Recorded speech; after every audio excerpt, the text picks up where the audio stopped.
মুখ্যমন্ত্ৰীয়ে কৈছে মই এজন কট্টৰ হিন্দু হয় আমিও কট্টৰ হিন্দু অসমৰ মাননীয় মুখ্যমন্ত্ৰী হৈছে কি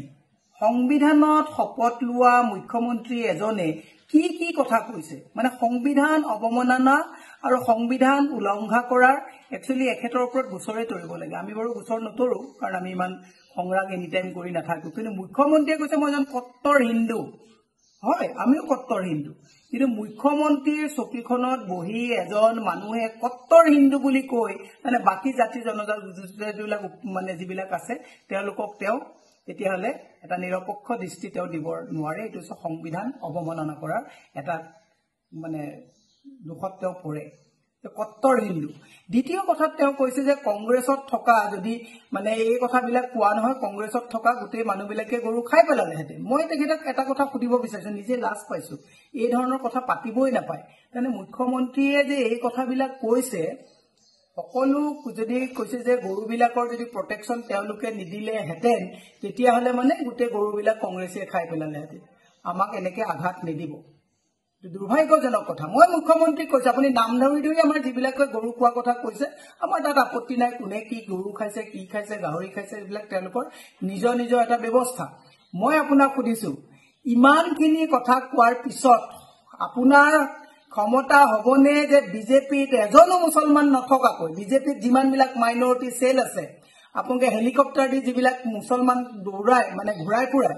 এই মানুহবিলাকক এদিনত চাফা কৰিব পাৰিবনে আপোনালোকে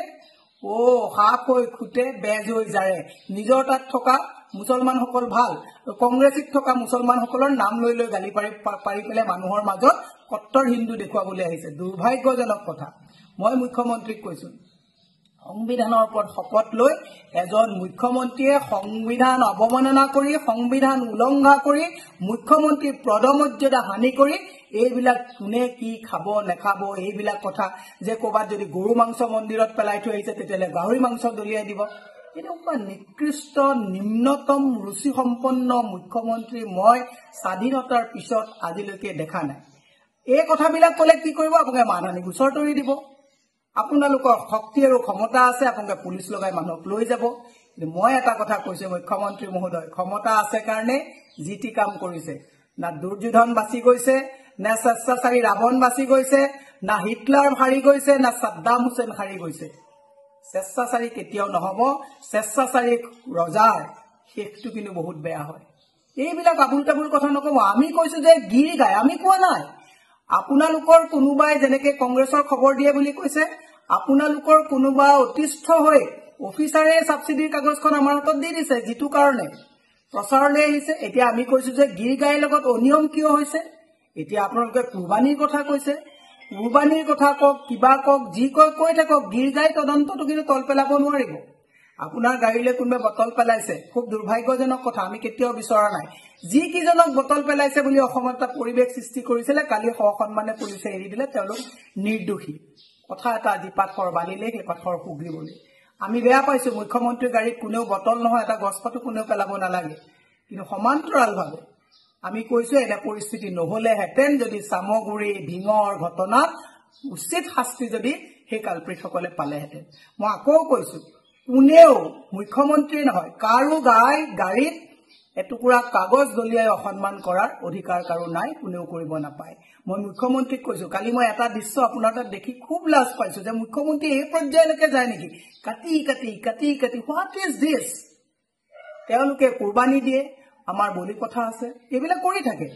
কিন্তু এই কথাবিলাক মুখ্যমন্ত্ৰীয়ে যেটো পৰ্যায়লৈকে লৈ গৈছে আপোনাৰ মনত থকা যেটো জীৱ আপোনাৰ মনত থকা যেটো ক্ষোভ আপোনাৰ মনত থকা যেটো অতৃপ্ত আত্মা এইটোৱে অসমখন যে শৃংখল কৰিবলৈ লৈ গৈ আছে এই কথাটোৱে কিন্তু আপোনাৰ কথাত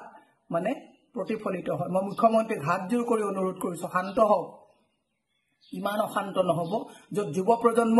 উশৃংখল কৰি এজন মুখ্যমন্ত্ৰী যদি এনেকুৱা ধৰণৰ কথা কয় তেলে যুৱ প্ৰজন্মই দেখিছে সোশ্যাল মিডিয়াত কি ধৰণৰ আমি আপোনাক এতিয়াও মাননীয় মুখ্যমন্ত্ৰী কৈ আছো কিন্তু আপোনাৰ উৎসাহিত যিসকল আপোনাৰ ভক্ত তেওঁলোকে আমাক অঘোষিত ৰেপিষ্ট বলৎকাৰীৰ নিচিনা তেওঁলোকে যিবিলাক আজি তাৰিখত সোশ্যাল মিডিয়াত আমাক এটেক কৰা আৰম্ভ কৰিছে আপুনি মই এটা কথা কৈছো আমি বলৎকাৰীক শাস্তি দিয়াৰ কথা কওঁ